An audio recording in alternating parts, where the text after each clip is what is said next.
This is NBK, nothing but Knicks. When Sim passed the assist, you know that it's #1 show that breaks down the game. If you can't play defense, stay out my way. Dribble the ball, come down the lane. 5 seconds on the shot clock, who gon' win us the game? You wanna hear Nick updates and trade rumors? Post-game reviews, this the place you tune in. So tell a friend just to keep the ball moving. Like the page if you feeling the movement. Every game we coming to win. Give us a sub like a player that came off the bench. This is NBK, nothing but Knicks.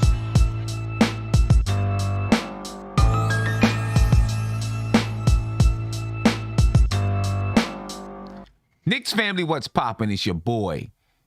Good evening, ladies and gentlemen. The New York Knicks got a much-needed win over the Sacramento Kings. And ladies and gentlemen, I'm talking about a blowout win they got tonight.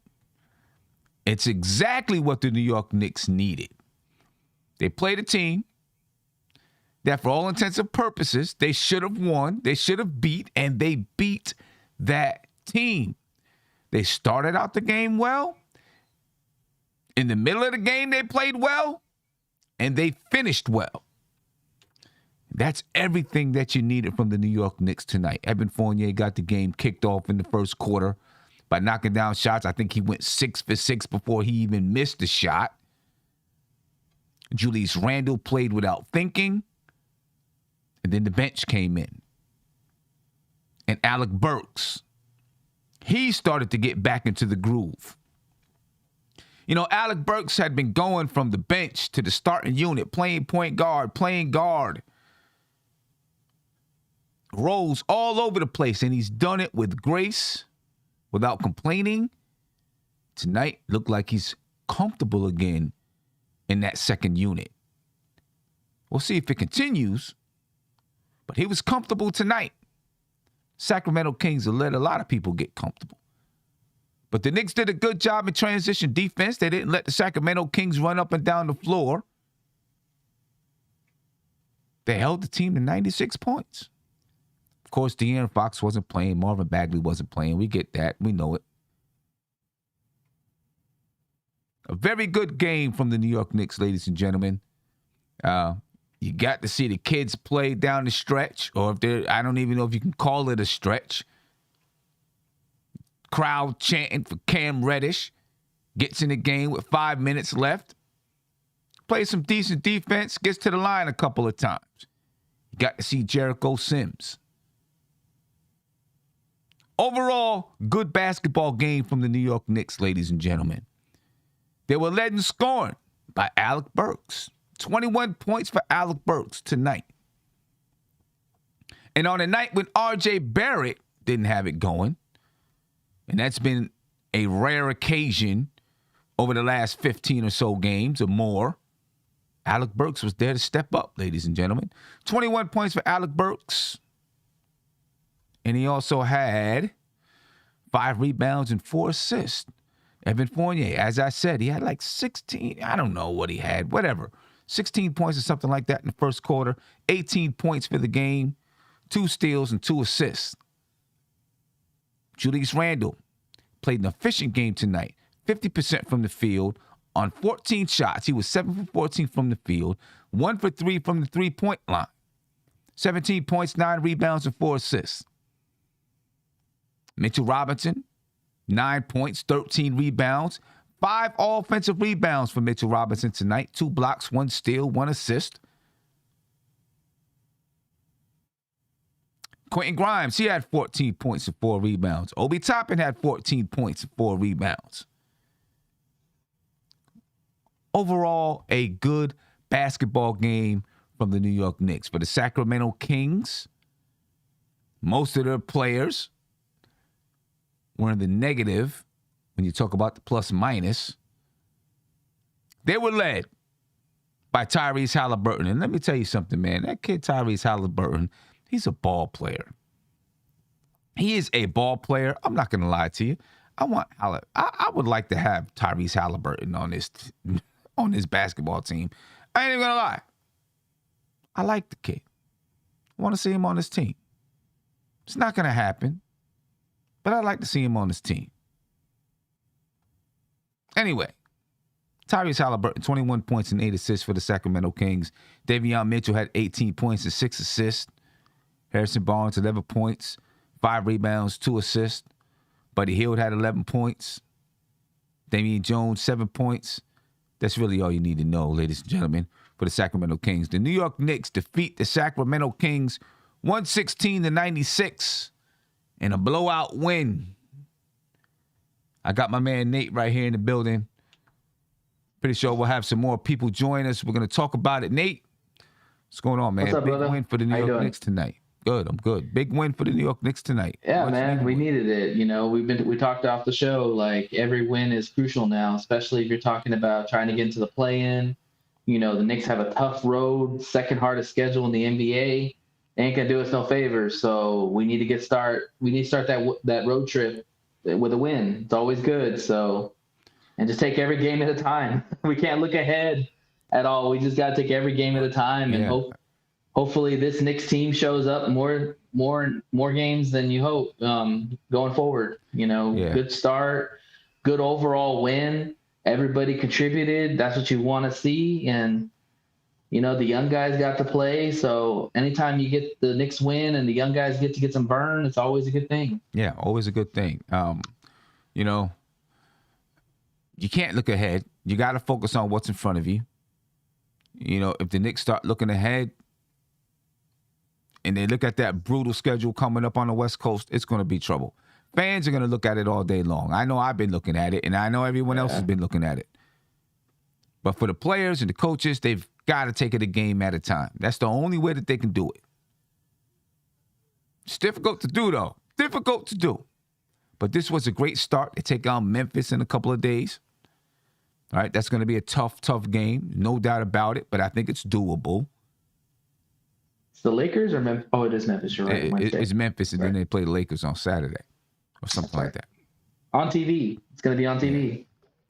But let's talk about specific players. Let's start with Evan Fournier. He got off to a good start tonight. You know what I mean? I think he was 6 for 6 from the field to begin the game. You know, really did get the Knicks rolling offensively. The Knicks did a good job moving the basketball tonight. 25 assists for the New York Knicks tonight. You know, they did a good job of not over-dribbling, catching guys cutting to the basket. Now, listen, the Sacramento Kings don't have a great defense, but still, they did it. Their execution was good tonight. That's one thing I've been harping on it for the last few games. Execution, execution, execution. And I thought they executed well. You need games like this to work on your execution and to see the ball go in the hoop and to see the things that you want to accomplish on the floor actually happen. You need these type of games against teams like the Sacramento Kings. So I know there's going to be people that say, so what? They beat the Kings. I don't care. You got to have games like this to see what you do be successful, or to see what you want to do be successful. And it was successful tonight. The ball movement I thought was really, really good. The man movement I thought was really, really good. No over-dribbling, catching cutters going to the basket, quick decisions. And that's exactly what you want from him. But anyway, Evan Fournier, I said all of that to say that Evan Fournier benefits from that type of game. Now, he's got to hit his shots. But I think Evan Fournier is the type of player who shoots in rhythm. So if the ball is moving in rhythm and he catches it in rhythm, there's a better chance it's going to go in.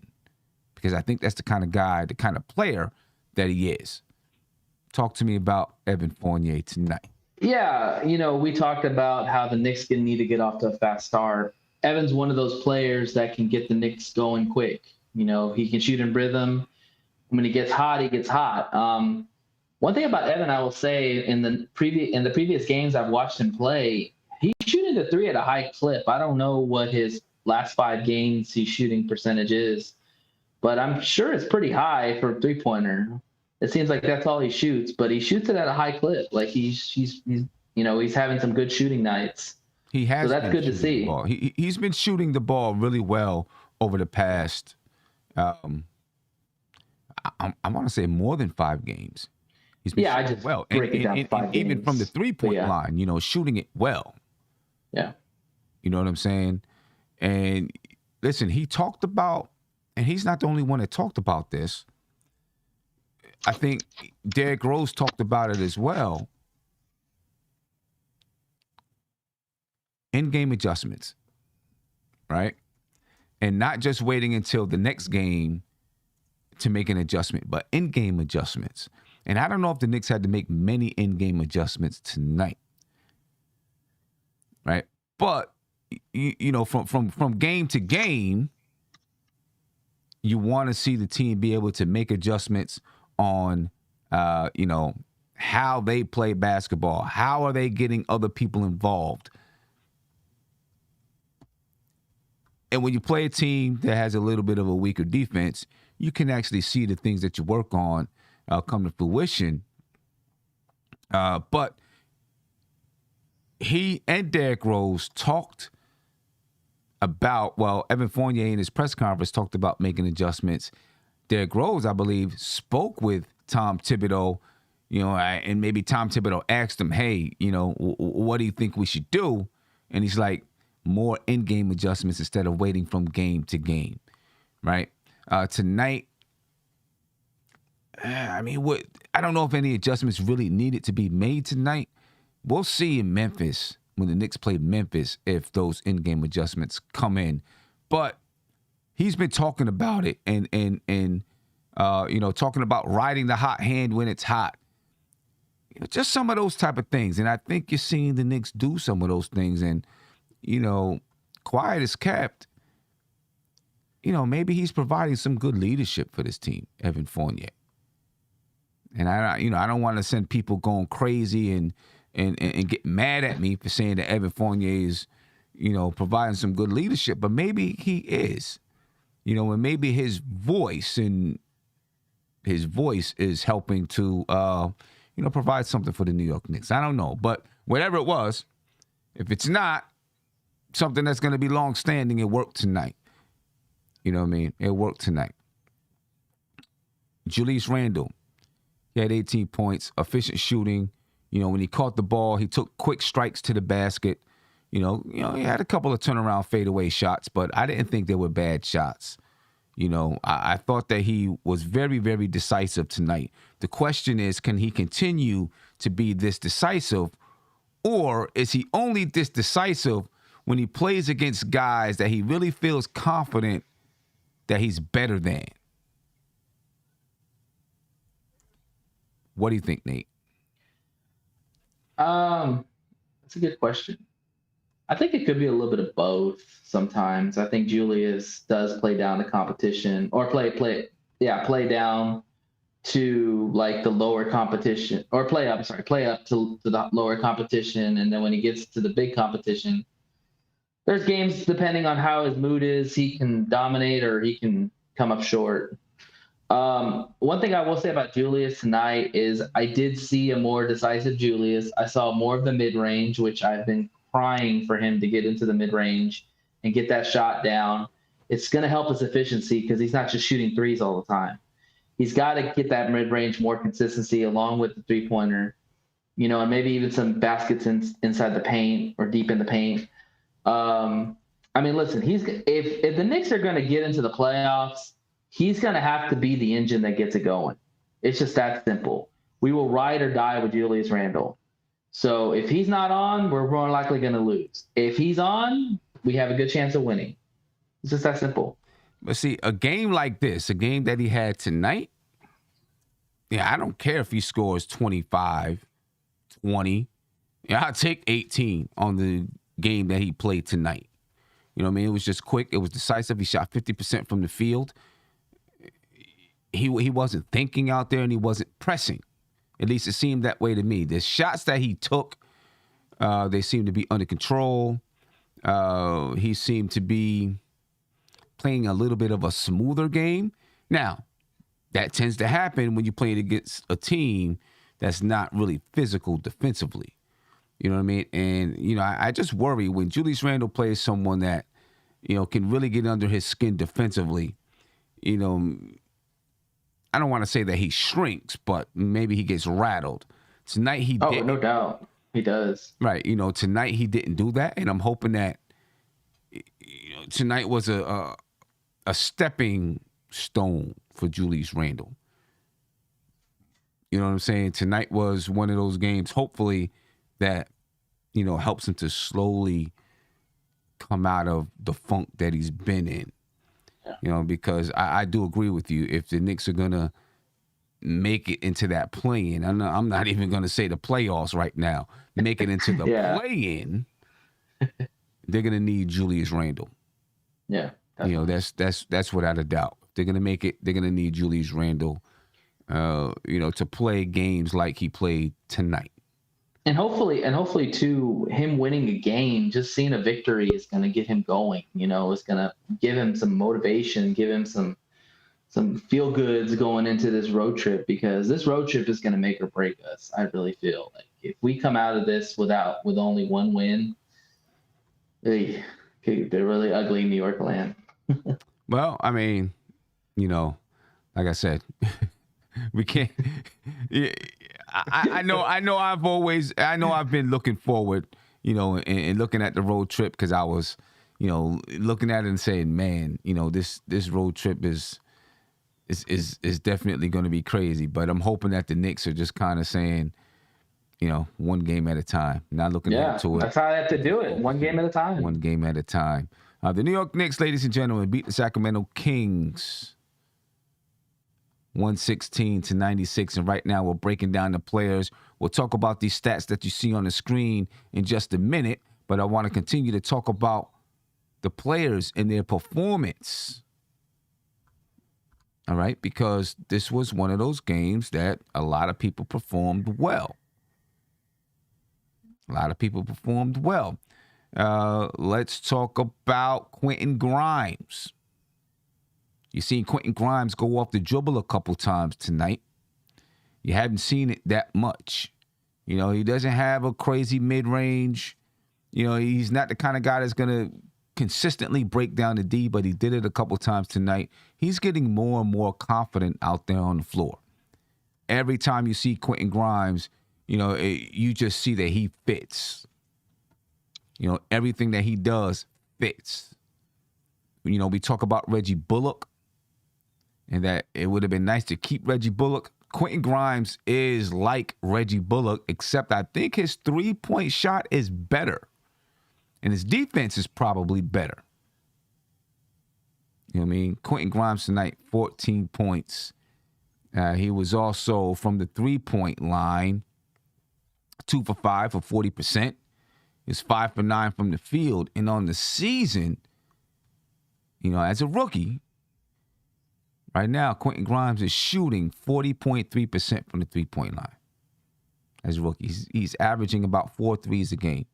Well, he's shooting 4 threes a game. He's making about one and a half of them.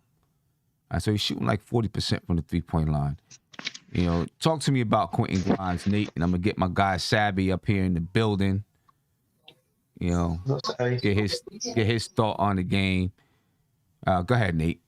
It's funny you say that about Quentin Grimes, because he's been impressing everybody at every turn. I mean, the guy does not look like a rookie at all. He looks like a 5 or 6 year vet in the NBA. He just has a very even keel about himself. And I do agree with you. I do think that he was one of the reasons why they didn't bring back Bullock, because I think that they saw like, hey, this guy could very well fill that Bullock role in time. And it actually looks like he's done it quicker. The way Tibbs talks about this guy being as a rookie is just amazing. Tibbs does not give a lot of love to rookies. I'm sure Derrick Rose is the exception, which he should be. But the fact is that Quentin Grimes has really made a staple on this team, and looks like the staff, the front office, did a really good job of scouting this guy. I've seen him play. He's a very good shooter. Defense, I was a little surprised. I didn't know he's that good of a defender.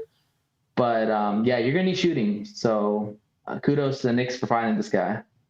Yeah, Sabby, what's going on, man? How you feeling? Doing well, Sim. Doing well. How you been? Good to be on the panel. Good Knicks wins. Shout out to Nate. It's been a minute. What's buddy. up, man? How you doing? Good. Doing well, man. Doing well. Thank you, man. Yeah, we're talking. Man. We're having a little conversation about Quentin Grimes and what we've seen from Grimes tonight, and 14 QG. points, knocking down threes, playing good defense. I'm gonna tell you what. I know people want Cam Reddish to play. And listen, the spot that he would have had is probably what Quentin Grimes is doing right now. Alec Burks, Tom Thibodeau is in love with Alec Burks and what he brings to this team. You know what I'm saying? He's in love with Quentin Grimes and with what he brings to the team. Derrick Rose is going to come back sometime after the All-Star break. The only way that Cam Reddish, and we're going to get back to Quentin Grimes, Cam Reddish is going to get in that lineup is if either Kemba, obviously Burks could be moved as well. I don't think Tom Thibodeau wants to do that. If Kemba's gone or if Evan Fournier, was included in a trade.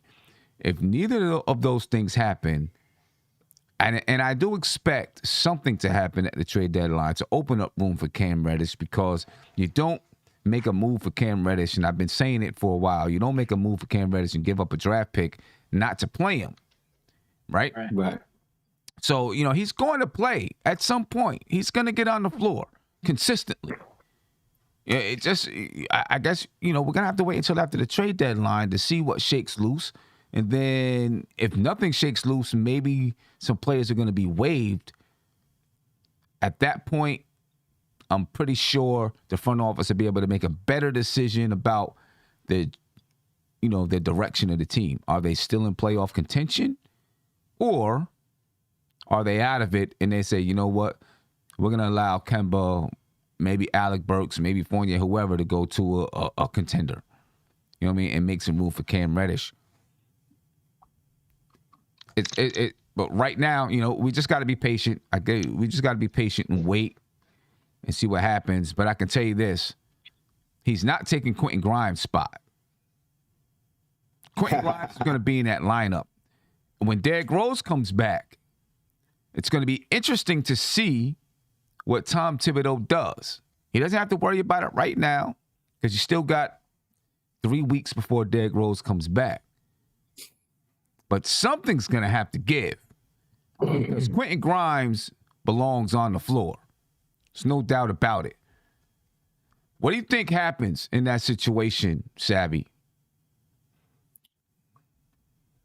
First of all, QG for president. All right? QG for president. Okay? In that situation, I see Kemba being dealt away. I could see this something similar for Fournier, and good thing he's building his trade value.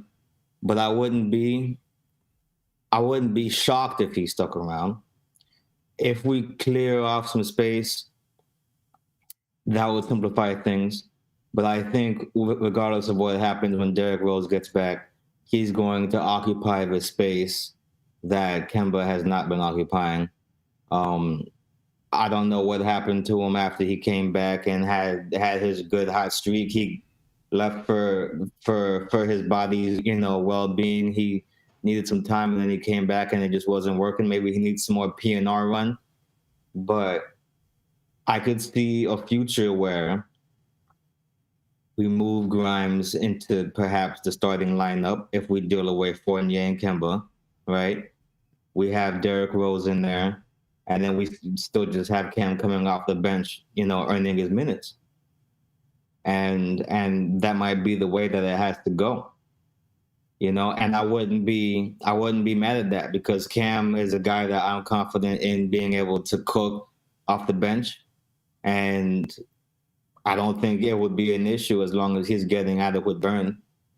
We're going to need to rest these guys at some point during the game, every game. And the more that he stays around the team, the more he learns, the more he plays with a bunch of the guys in that second unit, that youthful unit, the better he'll be and the more he'll get to find his rhythm. Yeah. Well, yeah.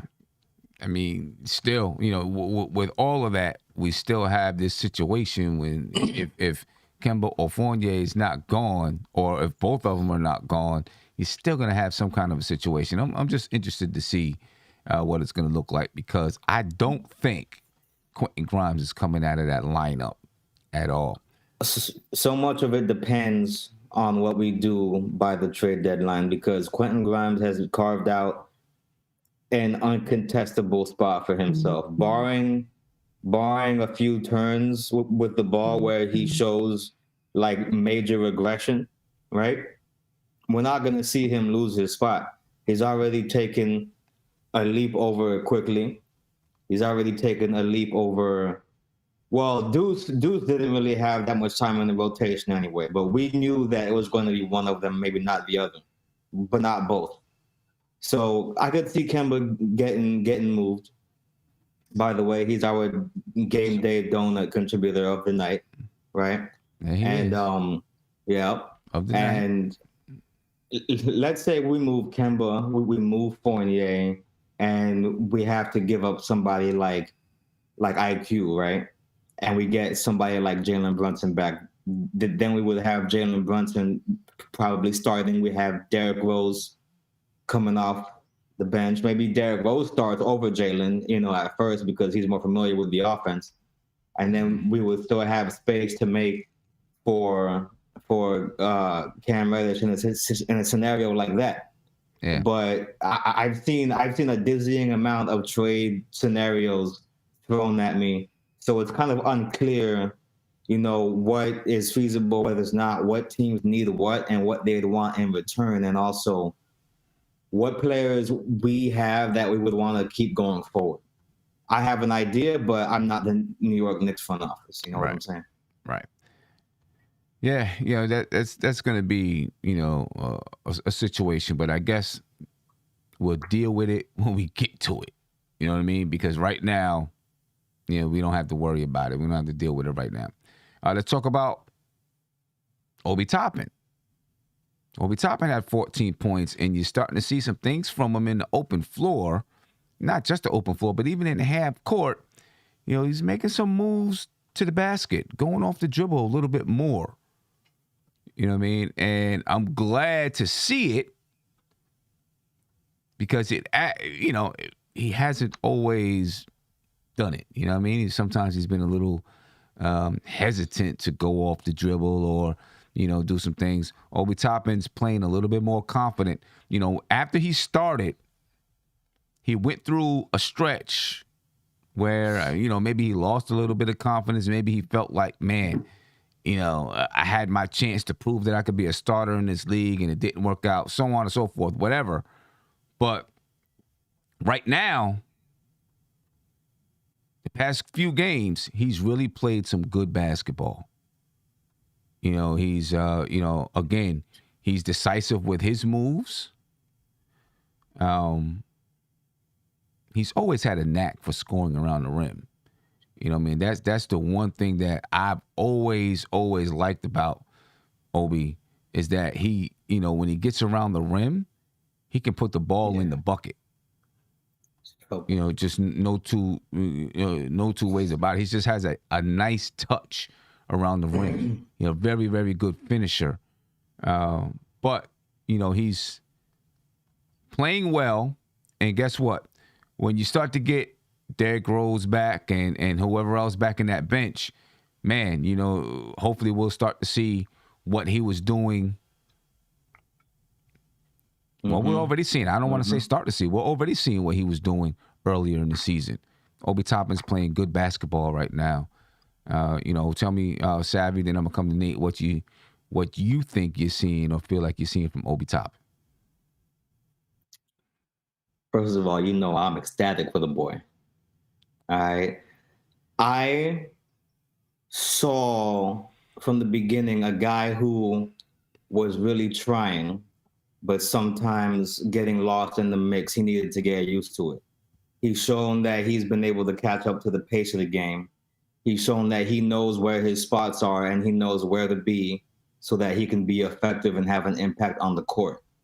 Then he showed us that he can finish at the rim with an immensely high rate of conversion, right? Especially that play off the Euro step, going past two defenders. That was a nice play. The one, little fake. That was a beautiful play. Mm-hmm. Little fake, razzle dazzle right there, right? Nice play. Okay.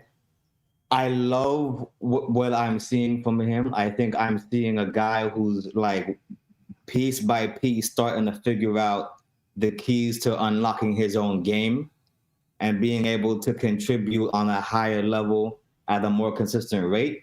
I think when he started, he got his lumps. He went back to lick his wounds for a minute. He got his mind back right, and he studied where he went wrong, and he's starting to correct them. And the cherry on top, that boy's starting to add a 3-point shot to his repertoire. Oh, I love it. Well, he came in. Well, when he came into the league, everyone thought that he already had a 3-point shot. Exactly. He wasn't hitting it. He wasn't knocking it down. Mm-hmm. But now, the past few games, he's been hitting it, right? And he's consistent with it. So we'll see if he continues to shoot. And the passing. Yeah. And the passing. He showed more flashes of the passing before the shot, but now the shot's starting to fall. Watch OB add a consistent 3-point shot to his repertoire and watch a lot of things change for the Knicks. Yeah, no doubt about it. Nate, talk to me. Yeah, I mean, what can you say about Obi? Obi's one of those players where you think you know what he is, and then he shows you something different. The guy just continues to add to his game, and you can tell he probably goes into the gym and he works on whatever he's trying to do. And I credit that him, because that's how you get better. I mean, look at Steph Curry. Everything he does in the games that make you want to go, wow, he practices those before the game starts. Mm-hmm. Obi, I think, does the same thing. He's a gym rat. He knows that his game is when he comes into the NBA, his game was very limited, and he's worked on his footwork. He's worked on trying to get some inside moves in the post. Savvy talked about the 3-pointer. I agree. The 3-pointer would be ultimate for Obi, but man, he could be killer in the mid-range. Like, he could be like butter in the mid-range, like just shooting the shot every time. Right. Like, but I'd like to see a post package. Yeah. See, I think with Obi, I think his footwork still has to get better to start. But he can learn it. He can learn the little jab and all that. He's tall enough. He's smooth enough to get it. I mean, if he can get that in his game sim, watch out. That bench is even going to be even more lethal with a guy like Obi. It's no doubt about it. I just think he needs to work on that footwork package a little bit more. You know what I mean? I mean, like, I think he's the type of guy that can throw a pump fake, go off he gets the pass, defenders closing out, throw a pump fake, one dribble, maybe 2 dribbles, pull up. We've seen him do it before. If you're talking about him shooting the mid-range where he has a defender on him, I think he's got a lot of work to do. Sure. To get to that point. But it's not impossible for him to learn, because I think he's a teacher of the game. He wants to learn and get better. Yeah, it's not impossible. I'm just saying I think there's more work for him to do to get there. Sure. But he's playing better basketball now. And people talk about him taking minutes away from Randle. All he has to do is continue to do this. That's it. Mm-hmm. Continue to do this. Our player of the game, ladies and gentlemen, is Alec Burks. 21 points, 5 rebounds, 4 assists. He is the player of the game tonight. We've been missing this from Alec Burks. Really have been missing this type of play.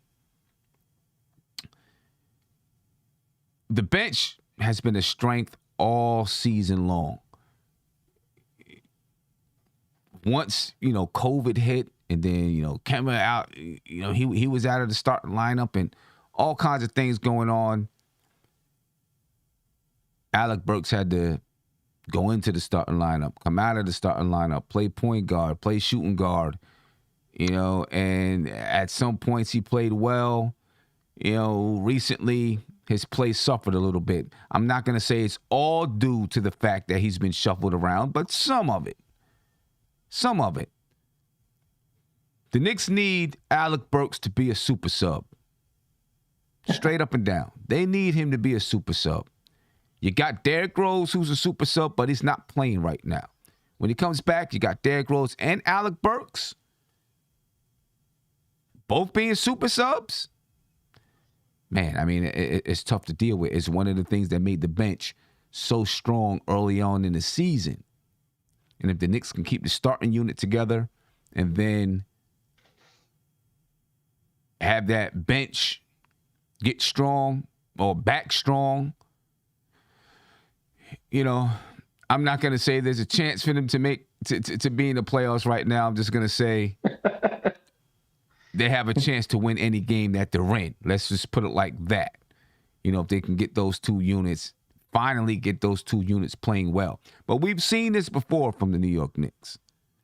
They get a win and maybe they string together 2 or 3 wins, and then they drop the ball. It's been inconsistent like that. Let's hope that they're starting to feel a little bit desperate right now, and they know that their playoffs starts now. you know what I'm saying? Let's hope that they feel that way. But Alec Burks, and if they do feel that way, and if the Knicks they're going to make any kind of a run to get into that play-in, Alec Burks is going to be necessary.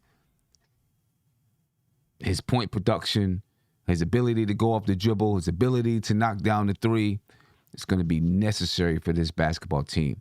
No two ways about it. Alec Burks, the player of the game, ladies and gentlemen. 21 points, 5 rebounds, and 4 assists. Savvy D. Alec Burks, talk to me. Well, I'm glad to see he's back. This is the guy people was calling MJ for a long time during that stretch where he was hot. No. Not people. Not people. Spree. Oh, Spreewell? Spree. No. Yeah. Spree that calls Spree into the show. Spree that calls into the show. Oh. Not yeah, people. yeah. Spree. Yeah. Make sure we got that right. Thank you. I violated my own policy about naming names. So thank you, Sim. Spree was calling him MJ. Okay? And I'll be honest with you. Even though he had a rough few games, a rough couple weeks probably, I felt like when Kemba Walker got healthy again, he should not have been immediately starting for us like he did. I think we had a decent thing rolling there with Burks at the 1, And I think that we weren't ready for the shock to the system that would have been taking him out and like putting Walker back in just because that was his spot to begin with. I think we need to ease guys in, like an old woman into a hot bath. A little bit smoother. Okay. Hey, that's a good one. That's a good one. But real talk though, I think that this is a guy who's like a multi-tool. You feel me? He could play the 3, he could play the 1. He can come off the bench, he could start, and he can give us a good chance to win any game, especially if he's hitting his shots. And he plays better defense than Kemba. So I think a lot of my observations are pointing to, a lot of the people who stay are going to make Kemba expendable, right? And I just think that we have some fun decisions to make going into the trading deadline, because if we want to hold on to Burks because he's a Tibbs guy, we can at least rely on him to show up consistently. I mean, he had a bad stretch, but I don't think I've seen a stretch from him that bad. And since we got him, you feel me? I think if we keep him on guards and in a usage where we can keep him slashing and touching the ball in like high pace scenarios and getting him open off the dribble, setting picks for him, just helping him slash these lanes up, I think he'll be able to produce for us for some time to come. If I had to decide Whether he stays or goes, I'd say I'd like to see him stay for a bit longer. Okay. All right. Neat. Yeah, I mean, Savvy hit the nail right on the head. He's an ultimate glue guy, ultimate team player, professional. I mean, took the point guard situation and said, you know what, I got this. I don't personally like him at point guard, but he's been serviceable. And I think you saw tonight his real role. His real role is coming off the bench and getting buckets. That's why we re-signed him, because he can get us buckets in that second unit. And if we have to throw him into the starting lineup, so be it. I don't like to see that too much going forward. I've told you off the show, I'd rather see quickly at the point guard position. If we do get rid of Kimba or D Rose, whichever, if we put him in the starting lineup, I don't know. I don't know what's going to happen. But I just think Burks is best coming off the bench and being one of those scorers for us. We need buckets on that bench. But I mean, I think though they re-signed him because he can be that Swiss Army knife. I think that's one of the big reasons that they signed him, because they knew that in a pinch he could play some point guard. But he can also score too. He's one of the guys that can get a shot. Right. But accurate. I think one of the reasons that they wanted to re-sign Burks is because he could play. Oh yeah, three different positions. I think that was probably the biggest reasons. I mean, they knew that he could score, but one of the biggest reasons is, to me, because he can play several different positions. Versatile players are hard to find in the NBA. So when you get one like that, you keep them. Yeah. Looking at the stats tonight, ladies and gentlemen, again, the New York Knicks win 116-96. A rare 20-point victory for the New York Knicks, and I'm pretty sure Tom Thibodeau and everybody is glad that they were able to pull out this 20-point victory. It was needed, very needed for the soul of the team. I'm telling you, their soul needed this win. Their soul needed it. 116-96. Now 47 rebounds for the Knicks, only 36 for the Sacramento Kings. They out-rebounded them. That's exactly what the New York Knicks need to do. Yes. Against a team like the Sacramento Kings that, they're not necessarily big. They got some, they got some guys down there, but they're not strong, crazy strong rebounding team. So you got to dominate that glass. And big up to Mitchell Robinson. Because Mitch. Yes. Listen, Mitchell Robinson. Talk about him. He's playing himself into a contract. Okay. I want to say this, and I'm saying this in a good way. Okay? When we play against teams like Sacramento, he dominates. When we play against some other bigger, tougher teams, he doesn't quite dominate. But that's okay, because remember, he's young, and he's learning, and he was a late bloomer, right? Late to the game of basketball, kind of. Didn't have a lot of coaching when he was in high school, didn't play in college. All right. What's encouraging to me is that when he plays against people who are, I don't want to say in the same boat, but the same age, growing up with him, he dominates. When he plays against some of the older guys who are a little bit more savvy, a little stronger, he may not dominate as much. In a couple of years, though, those older guys are going to be out the league. They're not going to be able to go anymore, and he's going to be that middle-aged vet.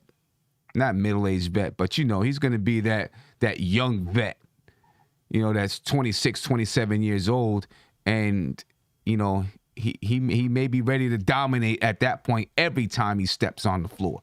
9 points and 13 rebounds for Mitch tonight. 5 of those 13 rebounds are offensive rebounds.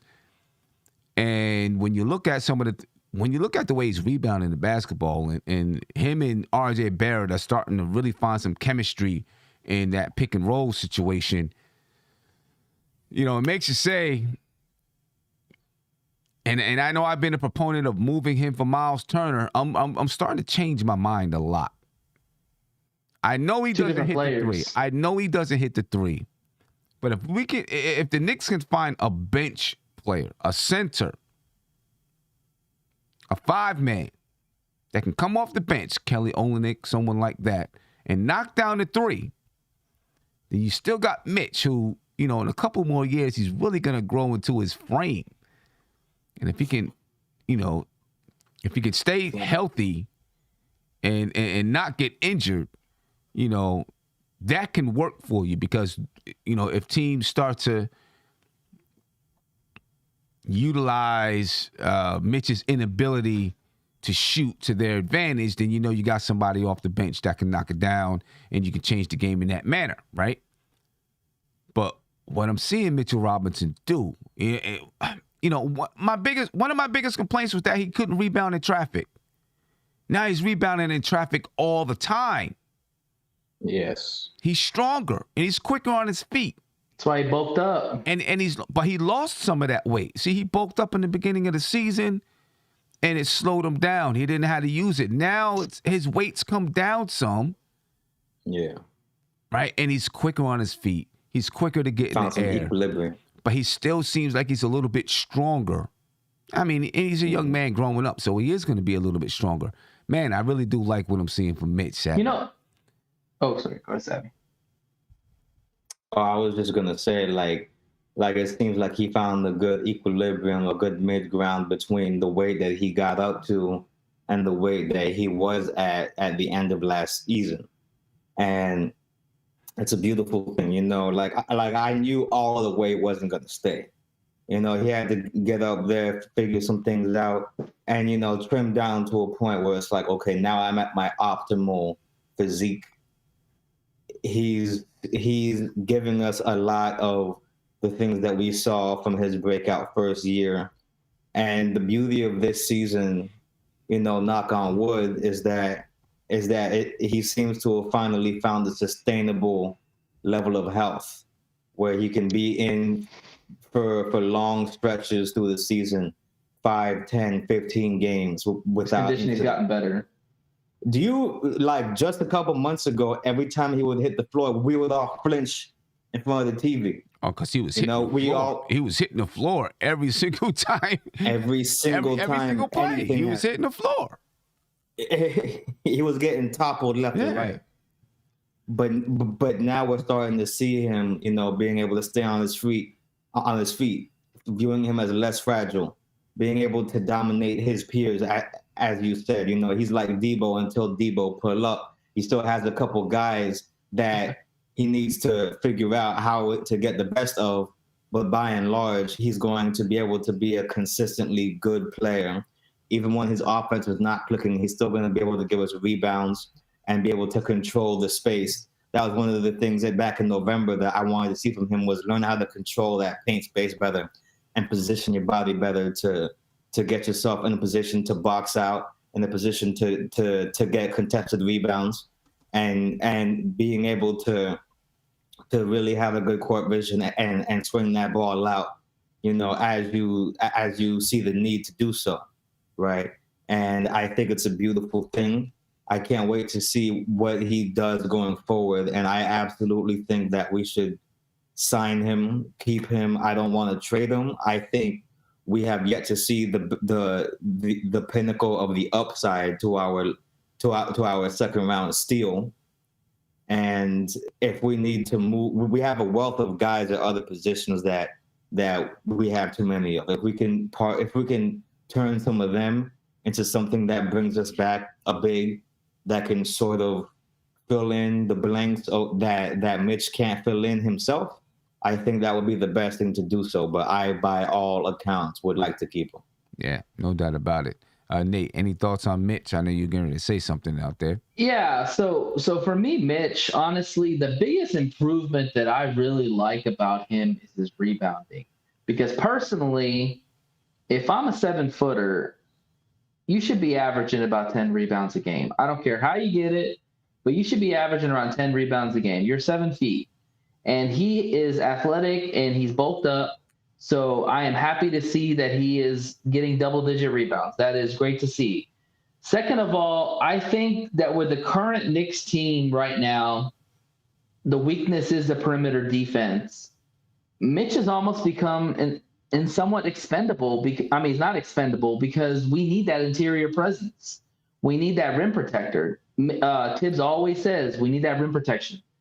And unfortunately, as good as Noel is at blocking shots, he's a beanpole. He gets pushed around. And And Mitch, I mean, I go back to that Philly game when he played against Embiid. Old Mitch would have been pushed around left and right. Yeah, you saw how he played in that game against Embiid. Embiid's a beast, okay? Nobody's going to stop Embiid. Yeah. But Mitch hung in there because of his strength. And that told me, okay, if this Mitch can show up on a game-to-game basis with that kind of defense and that kind of strength and rebound at a high level, I mean, we can get some lobs to him, great. You know, I'm okay with giving him a contract. Obviously, my contract's going to be very incentive-laden. Like, you're going to have to give a lot of incentives for him to play so many games in the season and all that to get those bonuses. Because I think that's the biggest question everybody has against Mitch is his health. But, I mean, he's young, he's athletic, he's becoming an enforcer in the paint, a good rebounder, can be a great rebounder at some point. It's hard to trade a guy like that. Yeah, it's no doubt about that. Yeah, man, I really do like what Mitch is doing, and he's making it hard for, you don't want to take him off the floor. Yeah, you don't want to take him off the floor. You can't because our defense gets bad. Because of that inside presence and the way that he rebounds, you just don't want to take him off the floor. Now, he does every game still end up with some kind of nick. Pun intended. You know what I mean? Some kind of nick, something. You see him grabbing at a knee or an arm or something like that every single game. And I'm always like, oh, come on, not now. You know what I mean? But Mitch gonna be the new icy hot spokesman. Exactly. Yeah. Yeah. He might be. He's gotta take Shaq's role. He might be. But good game for Mitchell Robinson. Let me finish. I didn't even get to finish reading the stats. Let me finish reading the game stats. Started to talk about Mitchell Robinson in there, but I love what Mitchell Robinson's doing. Have a good game. It's okay. Yeah, 25 assists for the New York Knicks. That's good. I would like to see the Knicks get that every night. 25 assists. 25 or higher. I'd love to see him get that every night. Like I said earlier, the ball was moving. You know what I mean? There was good ball movement, good man movement. The ball didn't stick. No over dribbling. They if they didn't have a lane to the basket, they got it out their hands. That's the way you want the Knicks to play basketball. That's the best way for them to play basketball. And I talked about it in the game preview. I wanted the Knicks to play with pace, and I didn't mean shots, a lot of shots or running up and down the floor. I meant with the ball popping, the ball moving. You know what I mean? Pop, pop, pop, pop, pop, shot. I think we saw a good portion of that tonight. 24 assists for the Sacramento Kings. The Knicks with 12 steals. 12 steals for the New York Knicks tonight. That's good. It means that they were getting deflections, getting their hands on a lot of basketballs. 12 steals. 6 steals for the Sacramento Kings. 5 blocks for the Knicks. 5 blocks for the Kings as well. 17 turnovers for the Knicks tonight. 17. All that passing. Yeah, you're right. When you pass the ball a little bit more, if you're doing that, your turnovers may go up. I'll sacrifice it. That's the Warriors. Yeah, I will sacrifice it. I'll take a couple more turnovers if we're gonna have the ball moving like that. I'm okay with that. You know what I mean? I think you can do it without turning it over, though. I think you can. That's Go ahead, true. And one of the ways that you do it without turning it over is you take a big industrial sized bottle of super glue and you put it all over Noah Noel's hands. How many points off turnovers, Sim? Yeah, that's the important part. You can turn over the ball all the time, but they don't capitalize. It really doesn't matter. It does matter because I think that still takes a shot attempt away from you. Yeah. You know what I mean? So let's say, for example, I don't know how many points off of turnovers they had, but let's just say they had 0, right? And you'll be like, well, at least, the Knicks recovered and they didn't score. Yeah. But of those 17 turnovers, 8 of those, let's say, of those 17 turnovers, the Knicks shot 50% from the field. So that means 8 of those might have turned into buckets. Yeah, I get it. Right? So that's maybe 16 extra points. So when you turn the ball over, by more. when you turn the ball over, if the team doesn't, if they don't score afterwards, that's one thing. But you take away the chance for you to score when you turn the ball over. You know what I'm saying? So, it still hurts you. Another issue, Sim, is that when you get a lot of turnovers, right? Even if you wind up stopping them in transition, or stopping them from scoring off a turnover in any manner, it puts you at risk of getting in foul trouble. Yeah. Right? Because then you got guys scrambling back to stop the play at all costs to prevent them getting some momentum, and now you're sending them to the line. If the guy could shoot, that's two buckets for him anyway, and now you have another foul, another team foul, and another personal foul for whoever had to run back in transition and do that. But I found tonight that we had a good degree of effort from everybody. Julius Randle sticks out to me because it seemed like he was just deflated for the past few games, and he seemed energized tonight. So I just want to salute that. You know, when you see the team play like this, and the outcome that we had, these turnovers seem like the cost of doing business. They seem like, you know, just a byproduct of us, you know, figuring out the fact that, you know, when you have the rotations in there the way that they were, guys gelling in the game together, they're going to get really happy with that ball. You feel me? And so as a result, you'll wind up getting some of these turnovers. And I think if we just keep the same energy but trim down, maybe become a bit more careful with the ball, then we'll be just fine. You feel me? If we become more intentional about the ball, where we are and where we're trying to put it, then we'll be fine. Because I saw a time where Julius was trying to pass it to Nerlens, not to pick on Nerlens, because there was times where Nerlens fumbled the ball, but there was another time where he just wasn't ready to have the ball passed to him. Maybe he's not accustomed to that being the outcome of that kind of a drive. You feel me? And so as we go forward, you know, and guys see the ball starting to move more, they might be more on the lookout for the ball coming their way, and we'll start to see them trim down. Yeah. I also think too, like, were they forced by the defense, or were these lackadaisical turnovers? Because if they're lackadaisical, then yeah, that's something you got to clean up, because you shouldn't be turning over the ball if there's no pressure on you. Second of all, if it's on the defense, well, I mean, credit to defense. Defense might have made a play, might have gotten a lane, you know, might have forced a turnover. And that's sometimes you just shake the hand of the other team and say, hey, they made a good play on it. No. But if it's lackadaisical, then that's a problem, because, like, that's one thing with the Warriors that is a big Achilles heel for them is turnovers. Yeah. And it's lackadaisical turnovers, throwing oops the other way or throwing it out of bounds or something like that, you know, or not paying attention. Those are turnovers you can't have, especially in close games. Well, see, there's a certain turnover that I will accept all day long.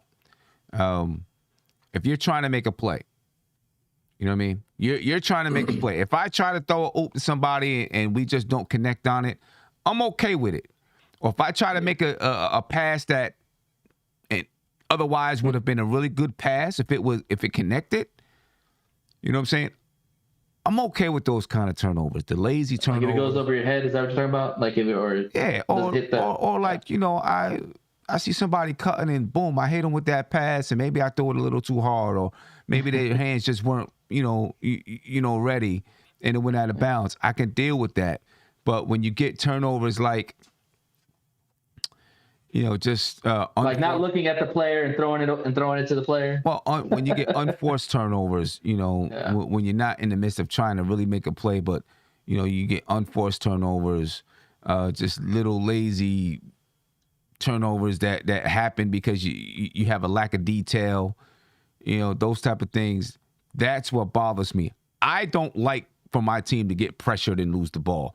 I think that you should know how to protect the basketball and deliver a good pass.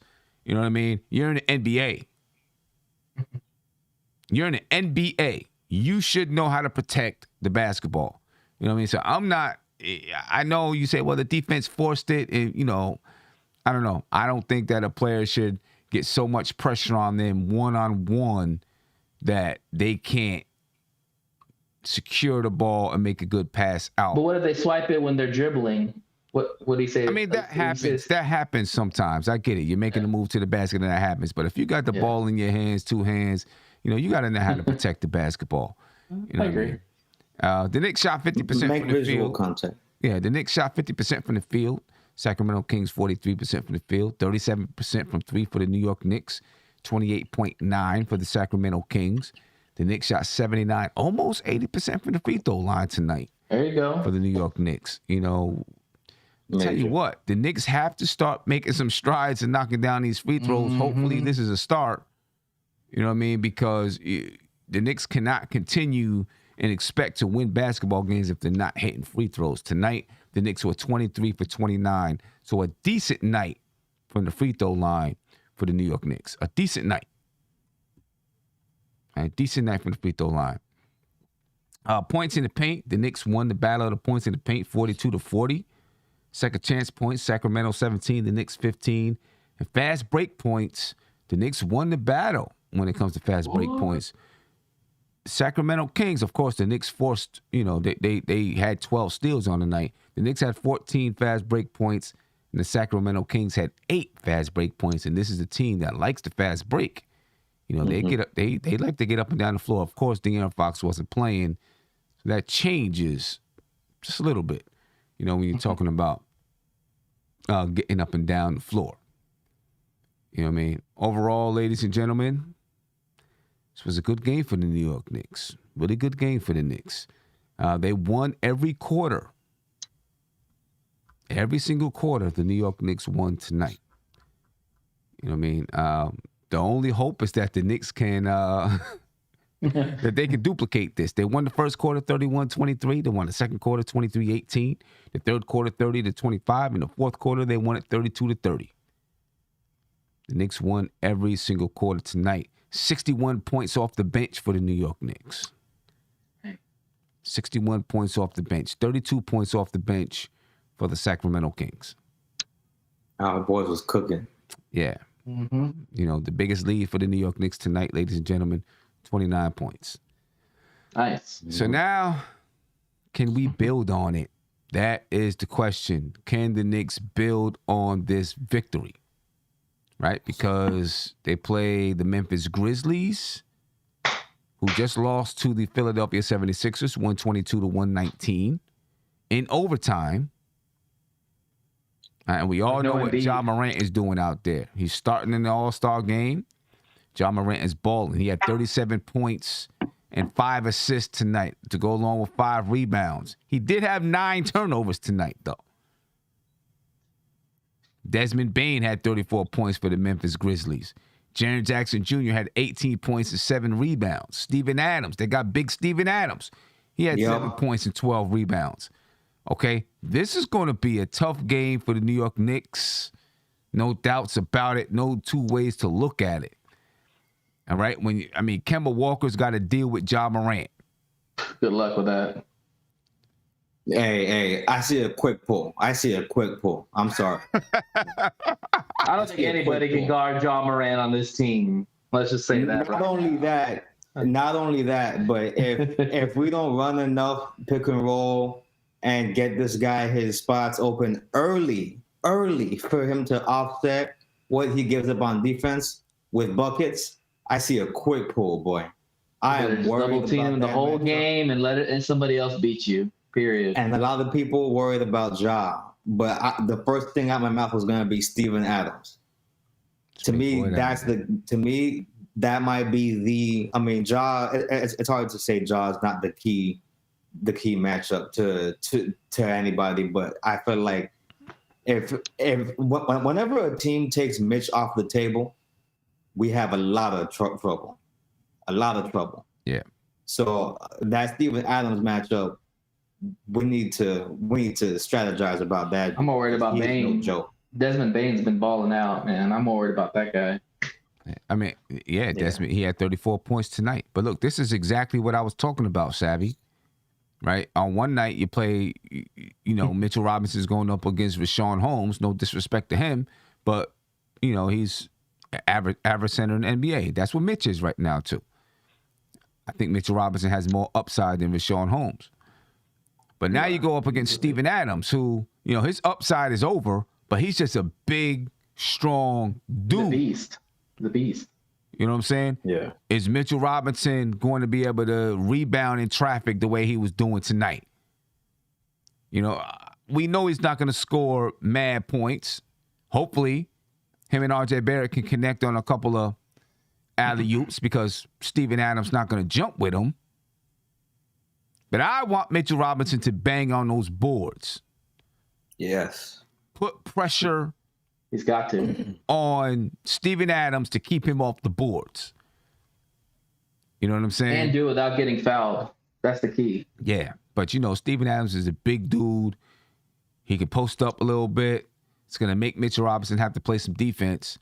We're going to need Nerlens Noel and Mitchell Robinson to be there against the Memphis Grizzlies. That's going to be a tough one. That's going to be a tough game because this team is good. Ja Morant is the truth. We don't have anybody to guard Ja Morant. Nobody. I mean, you could throw Quentin Grimes out there. He's not going to stop him. But I think Quentin Grimes can make it difficult for him. It'll be a good learning experience for Grimes as well. Yeah. Baptism by fire. Yeah. Hopefully he doesn't get a welcome to the NBA moment. Ooh, he can get up, that guy. Hey, everybody gets one. Mitch better watch out. He might get his dunk. He might get himself posterized. You better watch it out. But look, Quentin Grimes has good footwork defensively. Yes. So while I'm not saying he's going to shut down Ja Morant, not by any means, but I think that he can really, really make it difficult on him because I think Quentin Grimes' footwork is tremendous defensively. I see the way he moves his feet. Boom, boom, boom. It's getting him back and forth. I don't see many times that you're going to see Quentin Grimes get shook where his ankles is broke because his footwork is there. You know what I'm saying? Right. Now, someone might hit him with a misdirection and, or go one way and bring it back, but I think he's going to recover. I think that Quentin Grimes is, if Tom Thibodeau goes with Quentin Grimes on him, and I don't see why he wouldn't, obviously not to start the game, but throughout the game, he'll be guarding Ja Morant. I don't know if he's going to shake him like that. Like he's got to be physical with him. Yeah. Because Ja is one guy that he's like a straight line guy. He's going to go straight to the hoop, whether he's going to dunk on it, lay it up, or all that. He's got to be physical with him and try to keep him in front of him, which is going to be very hard. It'd be great if we could learn how to draw the charge right quick. Yeah. Now, Kimba's good at doing that. Now listen, one thing that I've seen with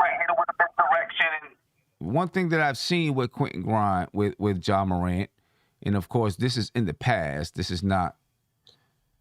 I can't say anything for this year because I haven't watched him play that much. But I think he can be. You can play physical with him, I think. He's light. Mm-hmm. He's light. Mm-hmm. I think you can play kind of physical. The hard part is staying in front of him. But if you can find someone that can stay in front of him but play him a little bit physical, you can make it a tough shooting night for Ja Morant, I think.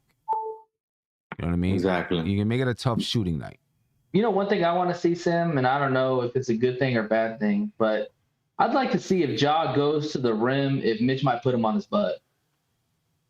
Or try to block that shot, let them know that it ain't going to be an easy night in the Garden, but I'm afraid I don't want Mitch to get in foul trouble either. So he's got to do it. He's got to be smart with that. I think he will. Given the opportunity, I'm sure he can. But Steven Adams know how to box out.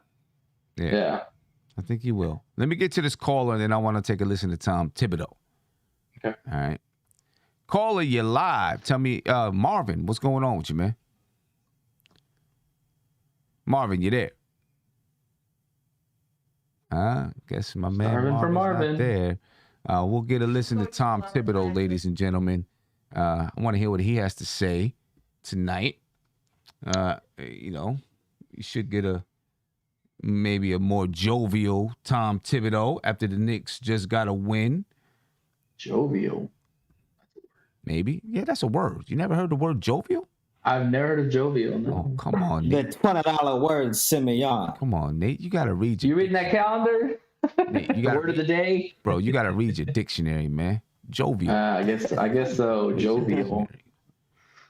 I've been reading. Yeah. Here we go. Tom Thibodeau, ladies and gentlemen. What did you think? What did you see from that perspective? I thought the defense and the rebounding was a big factor in the game.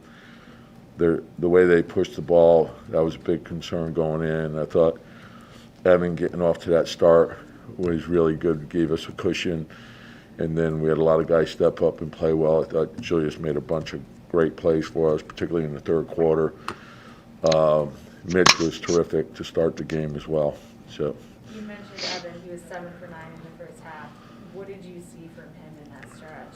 Well, he got into a good rhythm, and I thought his teammates searched him out well. They set good screens. They made good plays to drive and kick situations, and he did a great job of moving without the ball to get open. So it's a compilation of things. And then, and then our bench came in and played really well also, and I think that was a huge factor. Grimes, another solid night for him tonight. He's talked recently about how when he came into the league, he really wanted to prove that he could be more than a 3-and-D guy. He wanted to prove to you that he could earn minutes this year. Was that something that he talked to you about, or was it more through action? No, you don't talk about those things. It's like this league is about what you earn, and everything matters. Like how you practice, how you conduct yourself, whether you play 1 minute, you play 20 minutes, you play 30 minutes, doesn't matter. You have to go all out. In your practices, he treats practice like a game. He's there early. He practices extremely hard. He guards everyone. He doesn't take any possessions off. He's not too cool. So that's why he's earned his way. And if he plays well and the team plays well, he'll continue to play. And did you see the offense from him? Did you see that? Yeah, that's what I loved about him in college. Look, there's so much more to this than like so-called talent. There's a guy's will to win, it's his dedication. Well, it's a lot of things. It's toughness, it's competitiveness, it's all those things.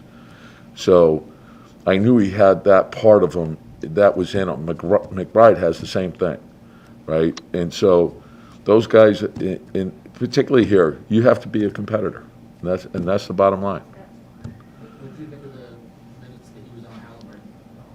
Good. Halliburton's, he's a terrific player, and that's the thing that I love about Quentin. I think Quentin has shown he's guarded 4 positions, and he's got a great determination to him. And sometimes a guy scores, he comes back right the next time, and he's going to compete as hard as he can again.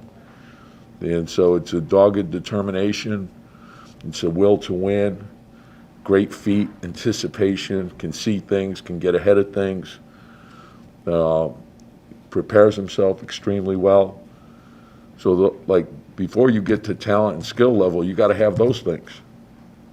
You've had him on a bunch of different types of players, and you just mentioned guarding on before. You think he's better against smaller guards, or you got him like on Jimmy Butler the other day? He's got great feet and he's got strength, and so when you have guys like that,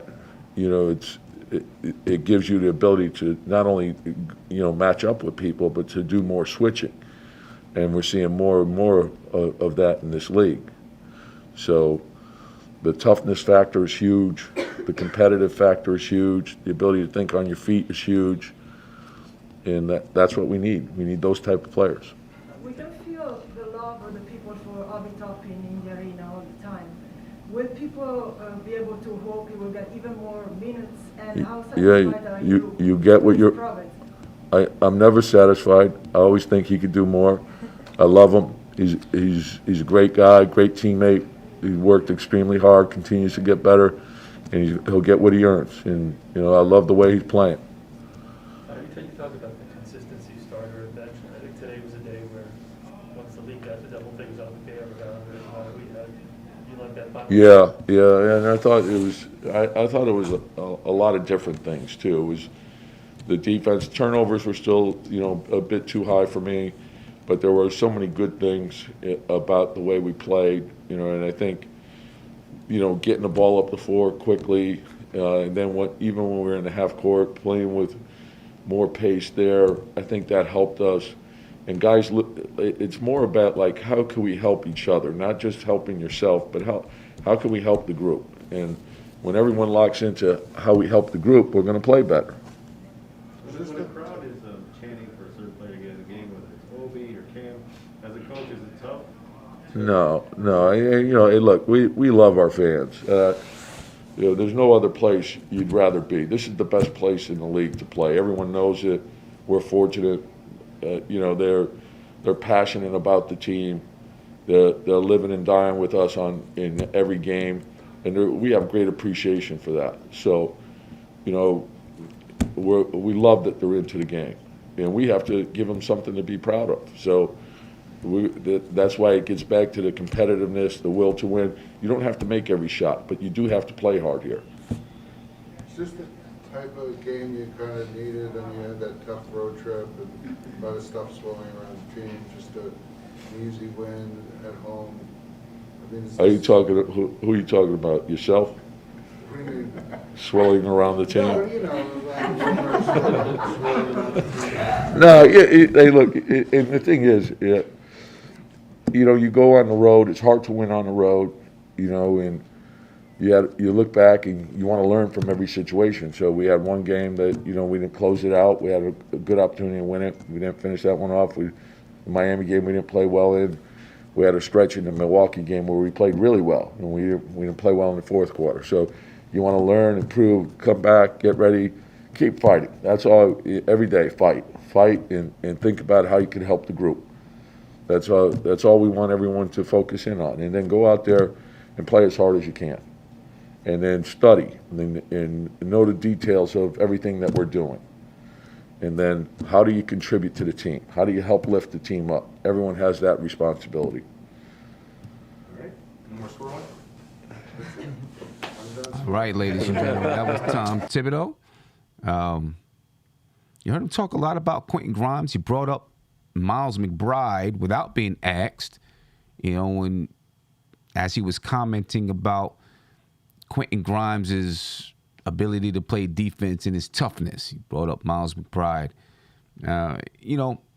Savvy, when Tom Thibodeau speaks, a lot of times he talks about, hustling to get yourself back in the game. When he was asked about Julius Randle, sounds like he's sending a message to Julius Randle.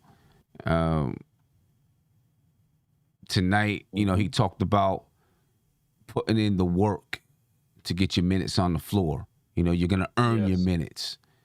Sounds like that's a message to either Cam Reddish or the fans to say, hey, I know you want him there, but, the guy's he's got to earn them.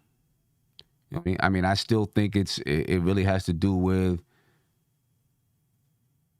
opening up a spot for him, and he's going to be out there on the floor. But when you look at Cam Reddish and the way that he plays, Cam Reddish is very, very smooth. Mm-hmm. Very smooth with the way that he plays. And for some people, and I don't think this is the case with Cam Reddish, but I think for some people, they're going to look at that and say, he doesn't work hard. He's not playing hard. But he's just smooth. And everything he does out there looks effortless. Doesn't mean he's not putting in effort. It just looks effortless because he's really, really smooth,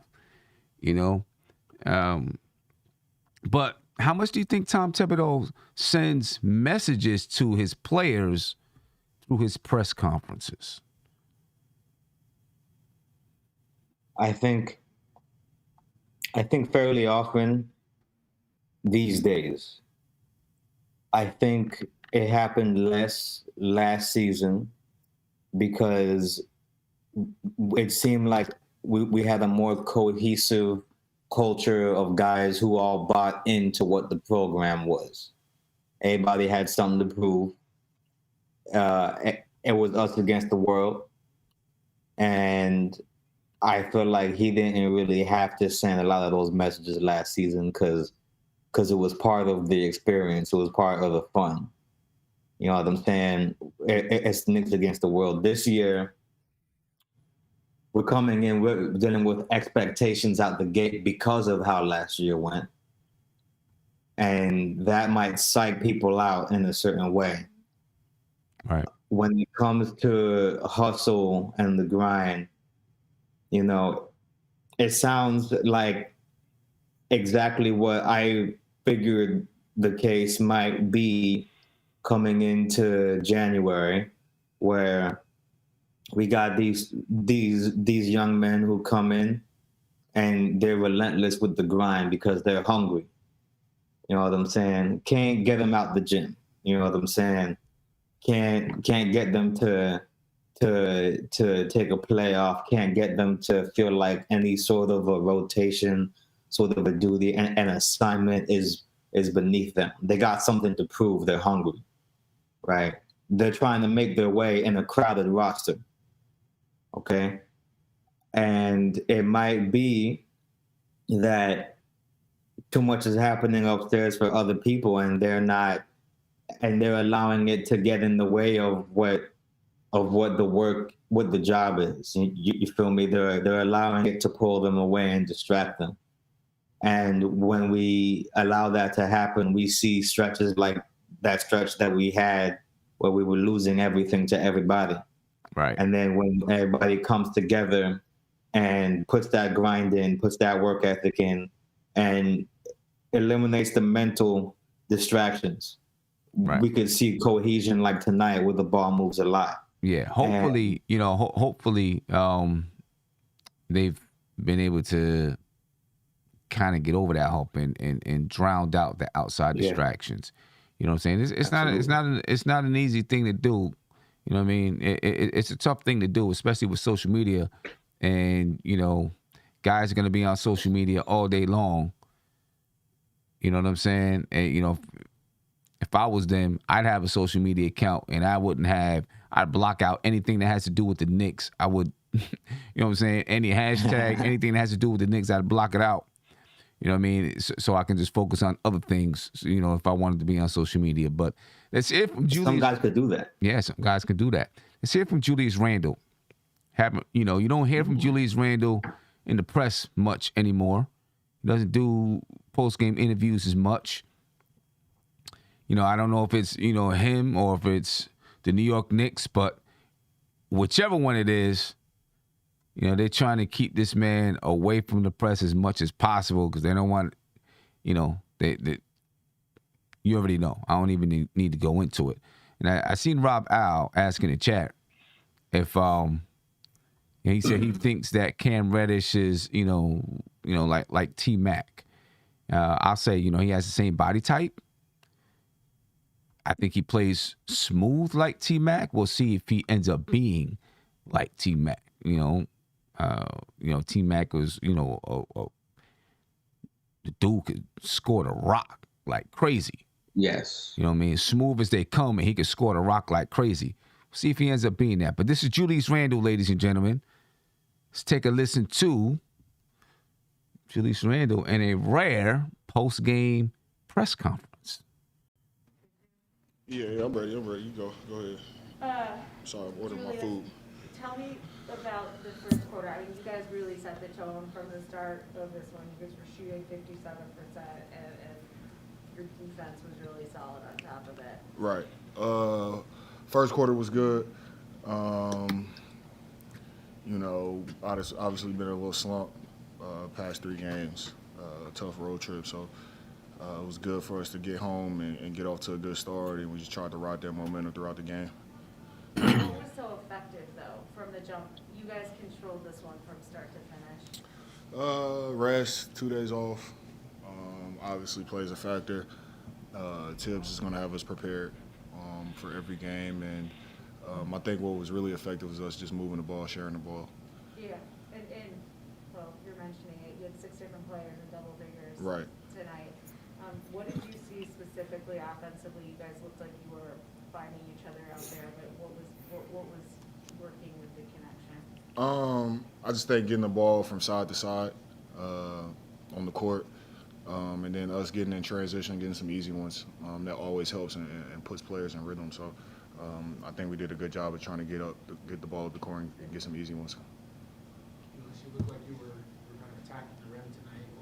What was working for you well in that aspect? Just one, like I said, trying to run the floor, get the easy ones, get deep position. Where the defense isn't just all eyes on me and just load it up. And working out the pick and roll, whether it was with Kemba, whether it was with Ev or Alec, trying to set good screens and then roll and find that pocket. Tibbs talked both pregame and just now postgame about you guys trying to work at a little bit of a faster pace. Yeah. Is pace to you like you trying to get out running, or are you just trying to get to your sets earlier? What are you trying to do? All the above. Obviously, it starts on the defensive end, so if we can get a stop, that helps always. But whether it's throwing the ball ahead, running the floor, what it looks like. Getting the ball up the court fast on makes and getting into our sets, like you said, faster. And doing everything, obviously, pace is obviously fast break and trying to get the ball up before, but it's also in the half court, whether it's running our sets hard, movement, and doing everything at a fast pace in the half court as well. With 51 games in this season, what are you proud of in this team and in your own performance? Where do you want to see change or improvement? Change or improvement? Where we at? Obviously, it's been an up and down year, but we're in the hunt, and we're just still trying to find it, trying to build and hit our stride. So hopefully, this works out to where at the end of the year, all the things that we've been through this year, the ups and downs, by the end of the year, we're clicking on all cylinders. So hopefully that's where we're headed. Tom was talking before the game and after about Boy, did that one. together on the night. Do you feel like that today? You guys built a double-figure lead, and I don't think we ever got under that. It did feel like that. A lot of times in the game, like we'll start bad and playing catch up, or start good and then we'll have lulls and bad parts and stretches throughout the game. And tonight we didn't really have that, so it was good. How much Knew you were coming. What's up? How much did you guys need a night like this after that tough road trip? And you mentioned the team been in a slump. Like to have an easy win like this and a giddy night, how much did this team maybe need? It was good. It was good, Mark. Like I said, tough road trip. Obviously, we played defending champs and team that's first in the East, so it was a good challenge for us, and good to observe, to see the championship habits and caliber teams, because that's what we're trying to build and strive for every day. So it was good to see that, and I think it motivated us. And like I said, to have 2 days off, come in, clear our head, and get back to it and get off to a good start on the home court was good. Julius, what do you see about Grimes? He's developed? He's good. Yeah. Yeah, he's really good.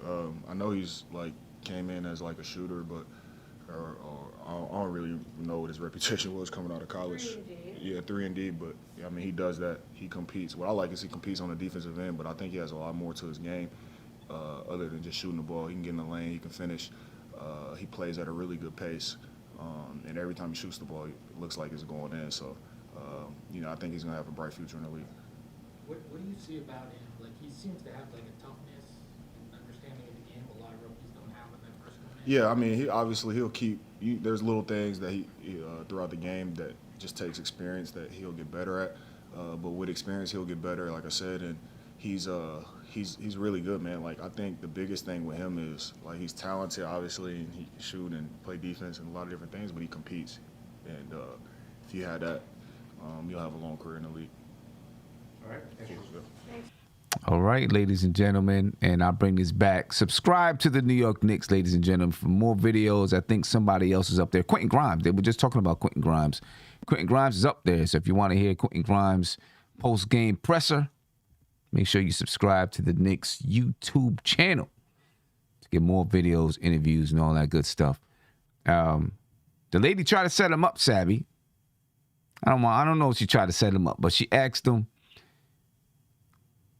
are you looking for improvement or change? She put it out there. He did a good job avoiding that question. Just kind of saying, hopefully we set ourselves up, so that we're hitting our stride, at the end of the season. You know what I mean? Yeah. Which doesn't answer the question about improvement or change, because that could mean both. You know what I'm saying? Right. He just said, hopefully we set ourselves up so that we're hitting our stride. That was a good way to answer it because, she tried to put him out there. But he looked, Julius Randle looked a little bit more like he wanted to be out there, doing the press conference. Obviously, they just got a win over the Sacramento Kings. You know what I'm saying? So, yeah, he would be happy to be there. Hopefully this just continues. That's really where I'm at with it. You know what I mean? And I can't predict anything either way. I'm just hoping that it continues. He stays in better spirits and the Knicks are able to play better basketball. That's all I'm asking for right now. Just play better basketball. Yes, sir. And you know what's music to my ears? Hearing Randle talk about pace. Hearing Julius Randle talk about pace was a recurring theme in those responses that he gave. And that's music to my ears because there's this whole ball stopper complaint. There's this whole shot clock management issue complaint. And there's this complaint about the lack of energy. I love hearing him talk about pace and acknowledging the need for it to be where it needs to be, right? He clearly likes Quentin Grimes' game and things and believes in him. And when he says something like set ourselves up to be hitting our stride by the end of the season. First of all, I never thought that he'd want to leave the Knicks as long as Tibbs was still here because he loves Tibbs. Tibbs is his guy. Those guys are like tight. You feel me? Yeah. Whether that be for better or worse. But I do think that therein could lie a difficulty when trying to communicate to somebody certain things that you're seeing on the court that they might not want to shift their methods for in terms of, say, for example, let's say Julius Randle wasn't in love with some of the rotations himself. Right. And he kept on seeing certain things not work out.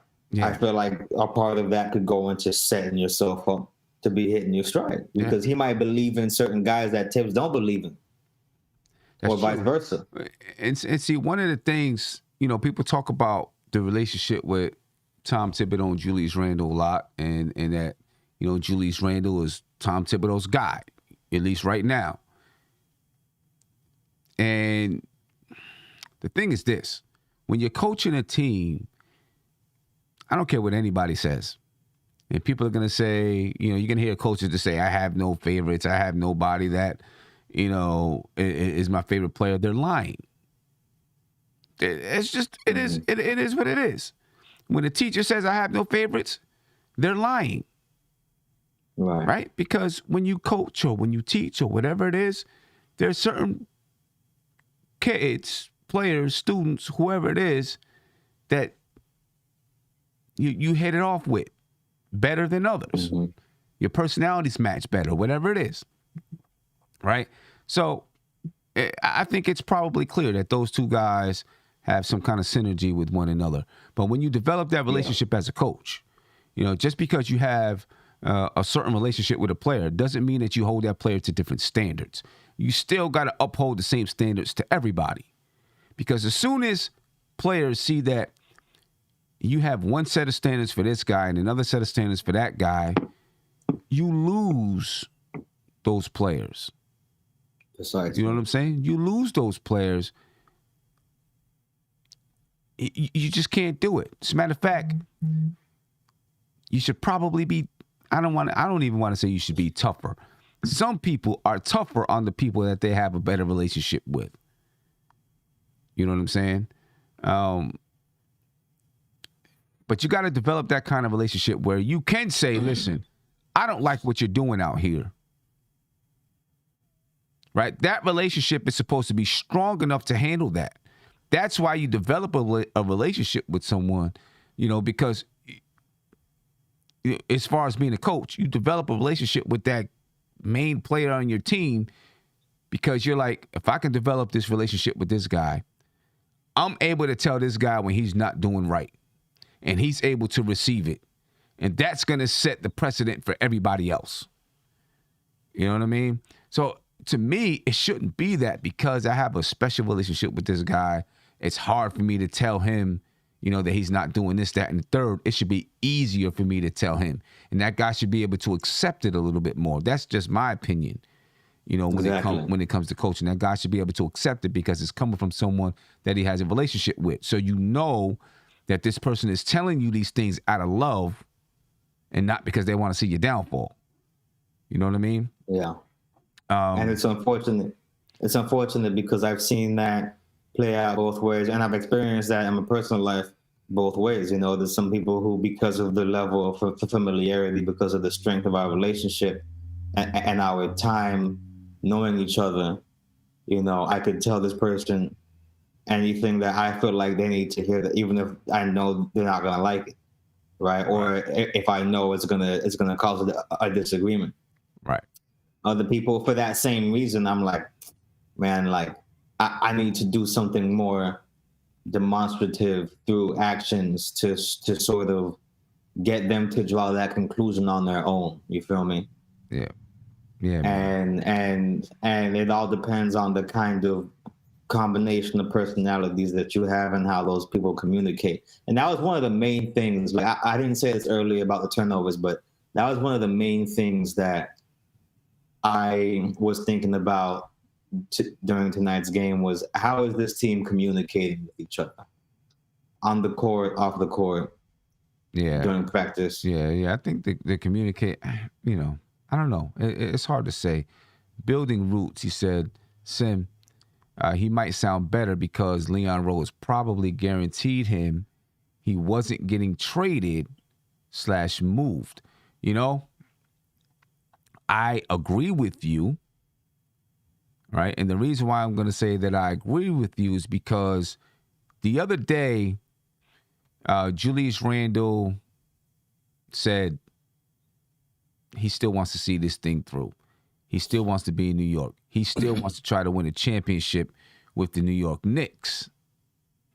And I believe that the reason why he came out and said that is because he had a conversation with Leon Rose, Tom Thibodeau, whoever, the front office, and they said, don't worry about it.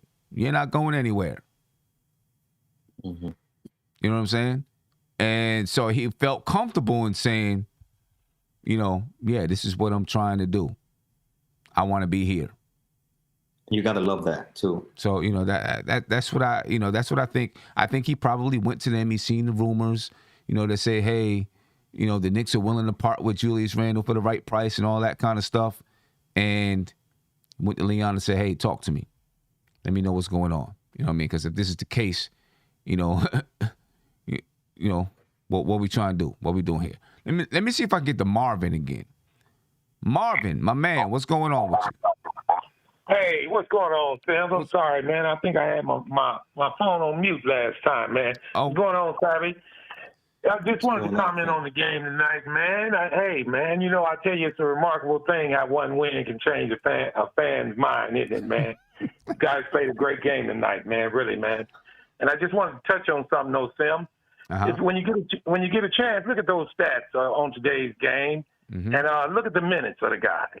You remember I had called in before, and I was telling you about how really run those guys, run guys a lot, man. You know, I run a lot of minutes in those guys. But today, nobody over 29 minutes, man. It makes a big difference, man. It really does, man. And you could hear it in their press conferences also, just the confidence. Him and Randle. I mean, Tibbs sound totally different today. I don't know. He probably listened to your show, Sam. I'm pretty sure he did. He probably got a little taste of what you've been saying. And I really do believe that if the fans just calm down a minute, you know, you still got, 32, 33 games to go in the season? This season's not over, guys. Yeah. You know, you a half game out of the play-in. You maybe 3 or 4 games out of being out of the play-in and just regular playoffs. Just take it easy. I don't say, and I'm much like you. I'll tell you one thing I love about you, Sam. You know your stuff, man. Just like when you talk about Randle. See, I had said from the start, no way I would get rid of Randle, man. You can build around Randle. He can be, if you look at his numbers tonight, he was back to regular Randle. Now, everybody struggles in this thing out here, man. Just give these guys a chance. Hold on. Play better now. Atlanta's playing a lot better here recently. They did lose tonight. But you guys are half game out of the play-in, and I really think this is a game that can get you guys jumped off. And, hey, road trips are road trips. You know, it's like Randle was saying, that little rest, coming back home, getting a little rest, and getting ready for the next game, that means a lot, man. One game at a time, though, guys. And I think you guys can get it done. Appreciate you getting my call back, too. Yeah, no problem. One question, though, for you, Marvin, as far as the minutes. Do you think the minutes were low because the Knicks had a big lead, or the Knicks had a big lead because the minutes were low? Because in the beginning of the game, you know, the first 3 quarters, he kept his rotations as normal. But then in the fourth quarter, he didn't have to bring back Randle or, you know, RJ or, you know what I'm saying? Yeah, well, I can tell you this, though, Sam. It's been times when Tibbs would still leave the guys in. I'll take you back to the Clipper game. He played RJ 41 minutes in that game, and he didn't need to. I'm telling you, each game, it really does determine exactly sometimes on how the guy's going to coach. But I really believe that Tibbs is starting to just bring it down just a little bit, man. And I did want to say this also. Randle is right now 4th in the NBA in minutes. These last couple of struggling games, quite a bit of struggling games, I'm telling you, it's due to fatigue, man. You know, with it not even being All-Star break, you really have to tune it down a little bit, man. And then the pressure of the fans, the pressure of winning. And I hear the fans all the time say that Randle can't handle New York. I do not believe that any way, sense, or form, man. He played, now everybody say he played well last year because there wasn't no fans in the stand. Well, he's been playing this whole year with the fans in the stand, and he's still averaging 18 to 19 and 10 rebounds. So it's not the fact that he can't play there. If any one of us got burned out doing anything, you just don't do it as well. And I believe, and honestly believe this, with him giving Toppin 19 minutes tonight, with him giving Burks 26 minutes, I don't think that was due to the big lead. I believe if you look at the rotation, all right, how many minutes did Randle play in the first quarter? Let's see. Good question. Let's see. I believe he played his normal 12 minutes in the first quarter. But I'm going to go check it out. I'm going to check it out for you right now. Yeah, because I'm not ready to hang up. I want to conversate. And Savvy, also, just to you. Man, you know, I've been calling in, speaking with Sims here last couple of times, and I really hear your comments, man. I think you give great insight, and I think you kind of even toned. And just to say this to the fans, if you can keep that even keel, guys, you know, because one thing us as fans, we so hell bent on our team. But what happens in this league is not just your team. The guys that are in front of you, the teams that are in front of you, they got to play too, and they don't win every game either. And you can rest assured it has never happened, and it's never going to happen that an NBA team is going to win every game. Well, it's probably not going to happen. We'll see. I don't know. it'd be amazing if that ever happened. I Oh can't no! see it. Come but on, listen, Sam. You know but that. look, Now in the NBA, you ain't gonna have no undefeated Yeah. team. That's not happening. But look, Listen, I'm from Chicago. I'm not tooting my horn about the Bulls. When we had Jordan, they went 72-10, Yeah, and you can I rest know, assured, man. I know. 72-10 was the hardest damn 72-10 I ever seen in my life. I get and it. Every game they had to fight. I know. And they lost, and they should have lost more than 10. Now they fought. Now that's rare to even get that done in today's Yeah. NBA. Yeah, Because one thing about being good in this sport, you become the hunted. You're not hunting anymore. And when you become the hunted, every night you go out, you better have your A game on, because every team is going to be shooting for you to make sure they knock you off that pedestal. Yeah, In you guys' case, I'm telling you, to be where you are, it's almost a blessing. You know, sometimes you have teams that, oh, man, we're going to win this game. Almost in a sense like you guys were thinking about sometimes when we should win this game. Man, we should win this game. Well, if you are the total best, every game that you play, the team that you finna play, they get up for you more than anything. Yeah, no doubt about it. No doubt about it. So Marvin, so check it out. So Randle, he played 12 minutes in the first quarter. RJ Barrett played 12 minutes in the first quarter. Normal rotation. In quarter number 2, Randle played 5 minutes and 28 seconds. That's about what he normally does. Sometimes he comes in about 6 minutes or so. In quarter number 3, Randle played 12 minutes. Barrett played 12 minutes. So they played their normal rotations up until the fourth quarter. Okay. You know, so all right, but I'm sorry. Go ahead, Tim. No, I'm just saying now. You know, he obviously he didn't bring them back. You know what I'm saying? But you know, I don't know. I don't know, Savvy. What do you think? I mean, I think it probably had to do with it being the Knicks were blowing them out by 29 points. You know, 25, 29 points or whatever it is. And it looks like I lost you there, Marvin. I don't know where you went, but it looks like I lost you. But I think it lies somewhere in between, right? I think if this game was tight, those guys would have played their normal minutes. I think it lies somewhere in between, you feel me? Because, like, say, for example, the score differential was the same, but it was a smaller group of guys getting it done, right? Let's say we had Randle and RJ both in the high 20s, approaching 30s, right? And they were cooking. And half of our bench squad that got it done tonight was completely off. I think they would have still played, you know, a high amount of minutes just to prevent the loss of a lead. Being that they were the ones who were burning hot, and Tibbs probably wouldn't feel like he could trust the other guys to come in and carry us to the end of the game.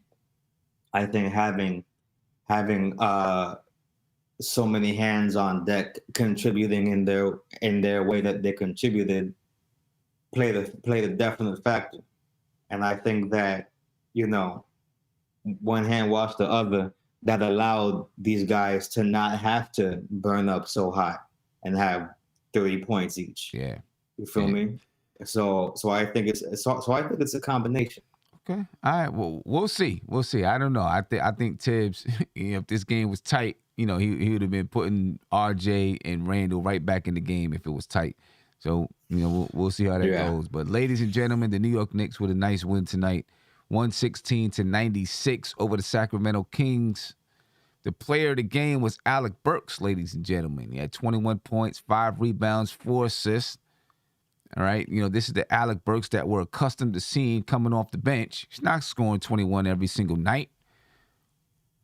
Right, but, you know, he gets his, 15, 16 points with all the jerking around, going from being a starter to being a bench player. To being a point guard, to being a shooting guard, maybe he lost a little bit of his rhythm. The hope is that he got that rhythm back tonight, and we'll continue to see Alec Burks, be steady coming off the bench. The Knicks need it. They need it, ladies and gentlemen. The Knicks won the rebounding battle 47-36. They won the assist battle 25-24. They got more steals than the Kings, 12-6. Both teams had 5 blocks. The Knicks 17 turnovers tonight. But you know what? They played at a faster pace. Savvy talked about, he liked that Randle was talking about them playing at a faster pace. The Knicks did that tonight. You know what I mean? And they look much better playing that style of basketball. We'll see if this continues. The Knicks shot 50% from the field. The Kings shot 43%. The Knicks 37% from the three-point line. The Kings 28.9%. The Knicks made just about 80% of their free throws. They haven't been shooting good. I mean, over the last few games, they've made like 50-something% of their free throws. They made 80% of their free throws tonight. The Knicks want to be successful and win some basketball games. They're going to need to make their free throws. Last thing I want to do before we leave is check off a few things from our keys to the game. Mm-hmm. See if we were right. Strong start. That was the first key to the game. Have a strong start and play with desperation. I don't know if they played with desperation throughout the night, but they had a strong start. Evan Fournier jumped out there 6 for 6 from the field.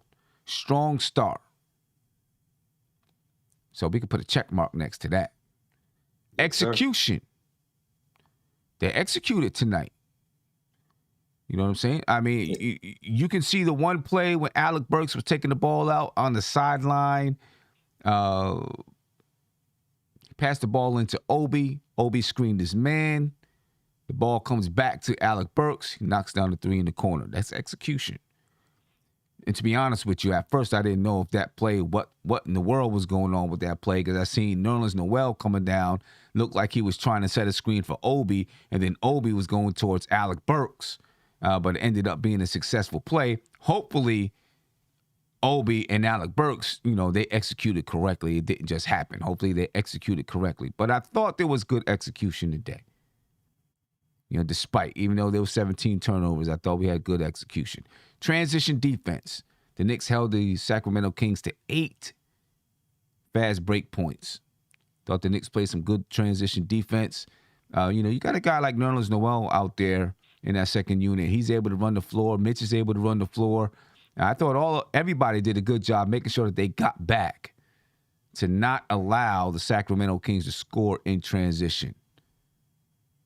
Thought the Knicks played good transition defense. Played with pace. The Knicks played with much better pace tonight. They scored 14 fast break points.